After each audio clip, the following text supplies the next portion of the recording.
سورہ فرقان کے اندر ارشاد فرماتا ہے وَكَذَلِكَ جَعَلْنَا لِكُلِّ نَبِيٍّ عَدُوًّا مِّنَ الْمُجْرِمِينَ وَكَفَىٰ بِرَبِّكَ هَادِيًا وَنَصِيرًا، اور اسی طرح سے ہم نے مجرموں کو ہر نبی کا دشمن بنایا ہے۔ کیا کیا؟ مجرموں کو ہم نے ہر نبی کا دشمن بنایا ہے، اور آپ کا رب رہنمائی اور مدد کرنے کو کافی ہے۔ رب ذوالجلال والاکرام اس آیت کریمہ کے اندر اپنے پیارے نبی جناب محمد رسول اللہ صلی اللہ علیہ وسلم کو تسلی دے رہا ہے کہ اے نبی صلی اللہ علیہ وسلم، آپ پہلے شخص وہ نہیں ہیں جن کی خلاف ورزی کر رہے ہیں۔ صرف آپ ہی کی توہین نہیں کی جا رہی، آپ ہی کا مذاق نہیں اڑایا جا رہا ہے، آپ ہی کے دشمن نہیں ہیں، بلکہ آپ سے پہلے جتنے بھی انبیاء و رسول اس کائنات میں آئے سب کے ساتھ استہزاء اور مذاق اڑایا گیا ہے۔ وَلَقَدْ أَرْسَلْنَا مِن قَبْلِكَ فِي شِيَعِ الْأَوَّلِينَ وَمَا يَأْتِيهِم مِّن رَّسُولٍ إِلَّا كَانُوا بِهِ يَسْتَهْزِئُونَ كَذَٰلِكَ نَسْلُكُهُ فِي قُلُوبِ الْمُجْرِمِينَ۔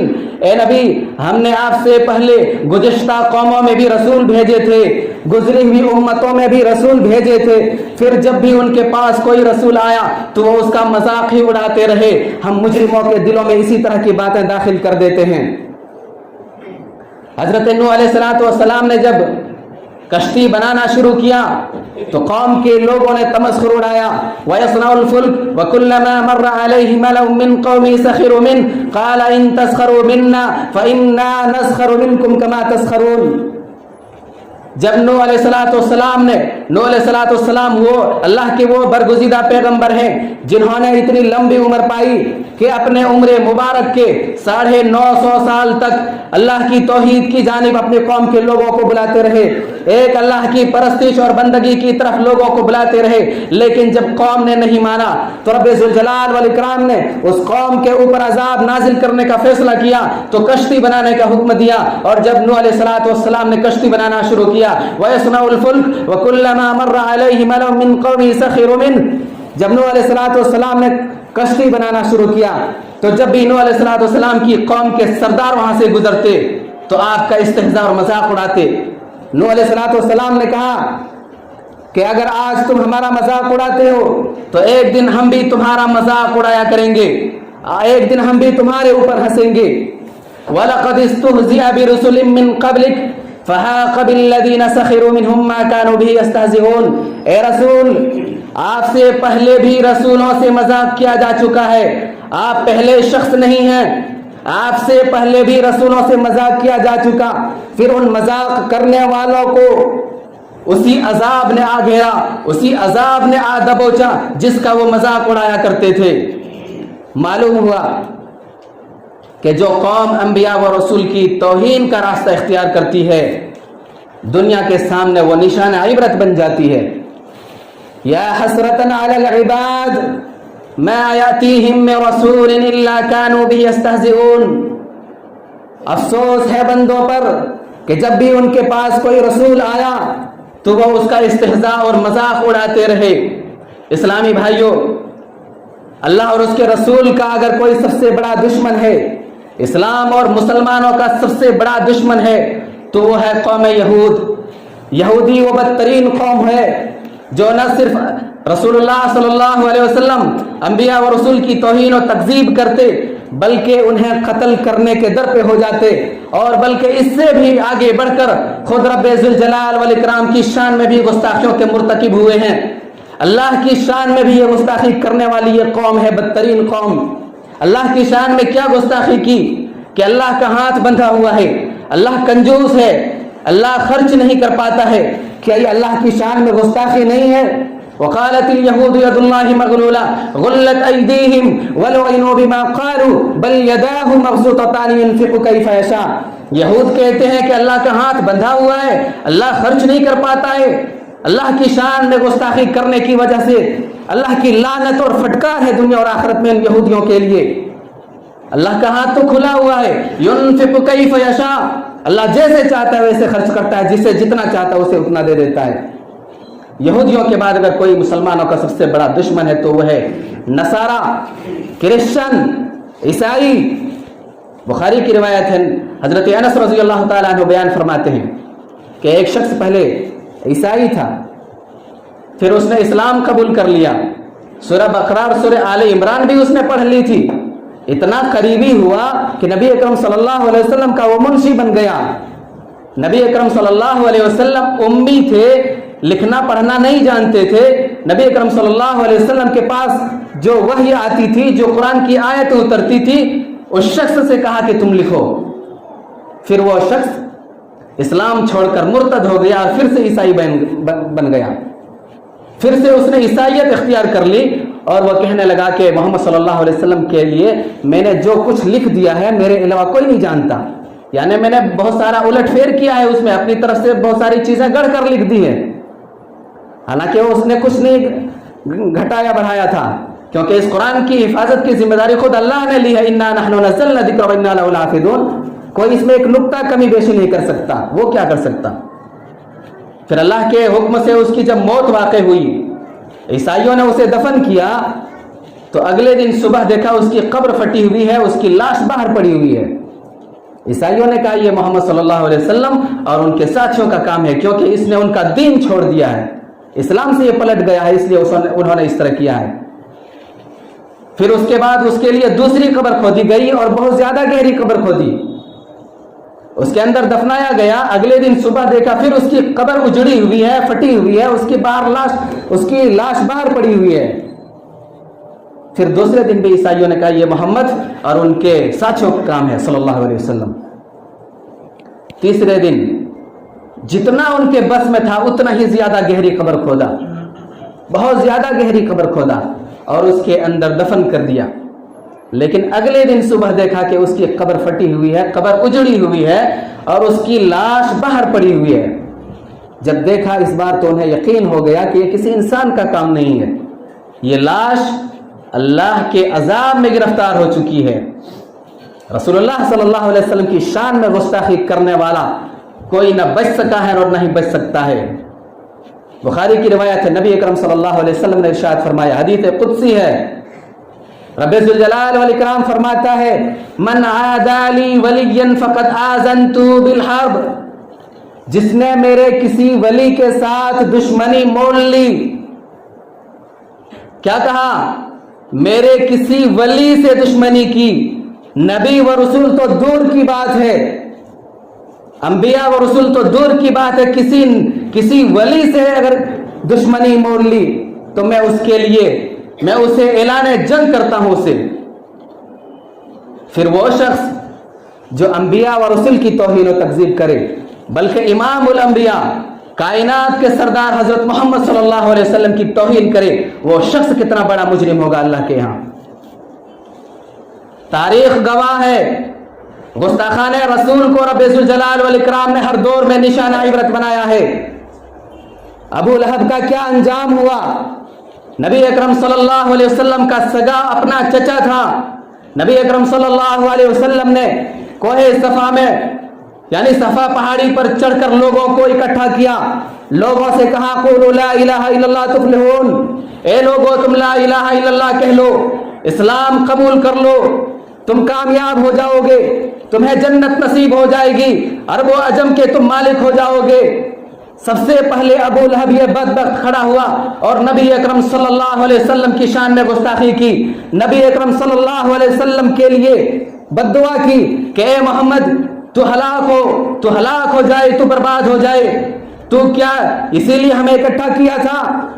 اس پر خالق کائنات مالک ارض و سما رب ذوالجلال والاکرام کو اس قدر جلال آیا کہ رب ذوالجلال والاکرام نے اس ابو لہب کی بربادی اور ہلاکت کے لیے ایک پوری صورت نازل کر دی. تبت یدا ابی لہب وتب ما اغنى عنه ماله وما كسب سيصلى نارا ذات لهب وامرأته حمالة الحطب في جيدها حبل من مسد. قیامت تک لوگ جب تک اس سورت کو پڑھتے رہیں گے تب تک اس کی ہلاکت و بربادی میں اضافہ ہوتا رہے گا. ابو لہب کے اوپر لعنت برستی رہے گی. ابو لہب کا بیٹا عتبہ بھی کم نہیں تھا, ایک بھی موقع ہاتھ سے جانے نہیں دیتا تھا.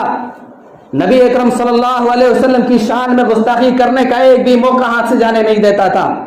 ایک مرتبہ ابو لہب, اس کا باپ, بہت سارے لوگوں کا قافلہ ملک شام کے لیے جانے کی تیاری میں تھے. تیاری مکمل ہو گئی تو عتبہ نے کہا ذرا محمد کے سامنے اس کے اللہ کو ذرا گالی تو دے کر کے آ جاؤں. یہ بدبخت گیا اور محمد صلی اللہ علیہ وسلم سے کہا کہ اے محمد ثم دنا فتدلى فكان قاب قوسين او ادنى، اے محمد میں اس کا منکر ہوں۔ نبی اکرم صلی اللہ علیہ وسلم نے اس کے لیے بد دعا کر دی، اللہم سلط علیہ کلبا من کلابک، اے اللہ تو اپنے کتوں میں سے کتا اس پر مسلط کر دے۔ یہ بدبخت جب اپنے باپ ابو لہب کے پاس لوٹ کر کے آیا، اپنے باپ کو کہہ کر سنایا، تو ابو لہب کہنے لگا میرے بیٹے اب تو مجھے تیری جان کا خطرہ ہے، کیونکہ اس کی بد دعا کبھی رد نہیں جائے گی، اس کی دعا کبھی رد نہیں جاتی۔ ابو لہب کو معلوم تھا کہ یہ برحق نبی ہیں، ابو جہل کو بھی معلوم تھا کہ یہ برحق نبی ہیں، لیکن اسلام اس لیے قبول نہیں کر رہے تھے کیونکہ ان کے پاس ان کے سینوں میں کبر اور غرور جیسی چنگاری بھڑک رہی تھی۔ وہ کہہ رہے تھے، کھلے عام اعلان کر رہے تھے ہم تمہیں برحق نبی مانتے ہیں لیکن اسلام قبول نہیں کریں گے، ہمیں زیب نہیں دیتا کہ ہم تجھ جیسے ذلیل لوگوں کی اتباع کریں۔ نعوذ باللہ۔ کہا میرے بیٹے مجھے تو اب تیری جان کا خطرہ ہو گیا ہے۔ پھر یہ قافلہ ملک شام کے لیے روانہ ہوا۔ سرزمین شام میں ایک راہب کے عبادت خانے کے پاس قافلے والوں نے جب پڑاؤ ڈالا تو اس راہب نے کہا کہ یہاں بھیڑیے اور درندے اس طرح پھرتے ہیں جس طرح بکریوں کے ریبڑ، تم یہاں کیوں آئے ہو؟ اتنا سننا تھا کہ ابو لہب چونک اٹھا، قافلے والوں سے کہنے لگا میرے بیٹے کے لیے اس شخص نے جو اپنے آپ کو نبی کہتا ہے محمد نے بد دعا کر دی ہے، میرے بیٹے کی تم لوگ حفاظت کرنا، میرے بیٹے کو بیچ میں سلانا، تم اس کے ارد گرد پہرا دیتے رہنا، نگرانی کرتے رہنا۔ لوگوں نے کہا ٹھیک ہے، لیکن اچانک ایک شیر آیا، سب کا منہ سونگنے لگا اور سونگتے سونگتے اس بدبخت کے پاس، عتبہ کے پاس پہنچا اور اسے اس کے پرخچے اڑا دیے۔ کوئی بچ نہیں سکتا، ابو جہل بچ سکا۔ حضرت عبد الرحمن بن عوف رضی اللہ تعالیٰ عنہ بیان فرماتے ہیں بدر کی لڑائی میں میں صف کے درمیان کھڑا تھا، اتنے میں دو چھوٹے چھوٹے معصوم بچے میرے دائیں بائیں آ کر کے کھڑے ہو گئے، ایک معوذ اور ایک معاذ، افرا کے دونوں بیٹے، دو معصوم بچے۔ کہنے لگے چچا جان ابو جہل کی شکل ذرا ہمیں بتلائیے، ابو جہل کون ہے ذرا ہمیں اس سے واقف کرائیے۔ عبد الرحمن بن عوف رضی اللہ تعالیٰ عنہ بیان فرماتے ہیں، پوچھتے ہیں کہ بیٹو تمہیں کیا کرنا ہے؟ کہا چچا جان ہم نے سنا ہے ہماری اماں جان نے بتلایا ہے کہ وہ کائنات کی شہنشاہ کو گالیاں دیا کرتا ہے، وہ نبی اکرم صلی اللہ علیہ وسلم کو گالیاں بکتا ہے، آپ ذرا اس کی شکل ہمیں بتلائیے، ابو جہل ہے کون؟ عبد الرحمن بن عوف رضی اللہ تعالیٰ عنہ حیرت کی نگاہ سے ان دونوں چھوٹے چھوٹے معصوم بچوں کو دیکھتے ہیں، 14 سال اور 15 سال کا بچہ۔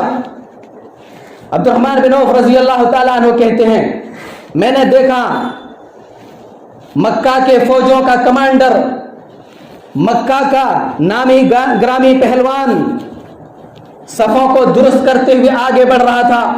میں نے کہا بھتیجو وہ دیکھو وہ تمہارا شکار ہے۔ عبد الرحمن بن عوف رضی اللہ تعالیٰ عنہ فرماتے ہیں میں نے جو ہی اشارہ کیا وہ دونوں بچے جھپٹ پڑے، میری زبان سے الفاظ بعد میں نکلے، بچے پہلے دوڑ گئے، میدان گرد و غبار سے ہٹ گیا، اور جب میدان سے گرد و غبار چھٹا میں نے دیکھا کہ دونوں پیدل بچوں نے گھوڑے پہ سوار ابو جہل کو نیچے کھینچ رکھا ہے، اس کی گردن کٹ چکی ہے، ان دونوں بچوں کی تلواروں سے خون ٹپک رہا ہے، اور وہ قتل ہوتے ہوتے وہ افسوس کر رہا تھا کہ ہائے افسوس میں ان بچوں کے ہاتھوں مارا جا رہا ہوں جن کو لڑنے کا طریقہ بھی نہیں آتا۔ یہ ہے گستاخوں کا انجام۔ نبی اکرم صلی اللہ علیہ وسلم نے سن 7 ہجری میں صلح حدیبیہ کے بعد دور دراز علاقوں میں دعوت و تبلیغ شروع کی، امراء اور سلاطین کو خطوط بھیجے۔ نبی اکرم صلی اللہ علیہ وسلم کے زمانے میں 2 سپر پاور ملک ایران اور روم 2 سپر پاور ملک تھے، 2 طاقتور سلطنتیں تھیں۔ نبی اکرم صلی اللہ علیہ وسلم نے کسریٰ کے پاس خط بھیجا، اسلام کی دعوت دی، توحید کی طرف بلایا۔ عبداللہ بن حذافہ سہمی رضی اللہ تعالیٰ عنہ کے ہاتھ میں خط دے کر کے بھیجا۔ جب خسرو پرویز کے پاس پہنچے خط لے کر کے، خسرو پرویز نے جب خط دیکھا، خط کا مضمون اور ترتیب دیکھ کر کے وہ تیش میں آ گیا۔ میرے نام سے پہلے اپنا نام لکھنے کی اس نے جرت کیسے کی؟ پہلے اللہ کا نام لکھا، پھر اپنا نام لکھا، اور پھر اس کے بعد میرا نام لکھا۔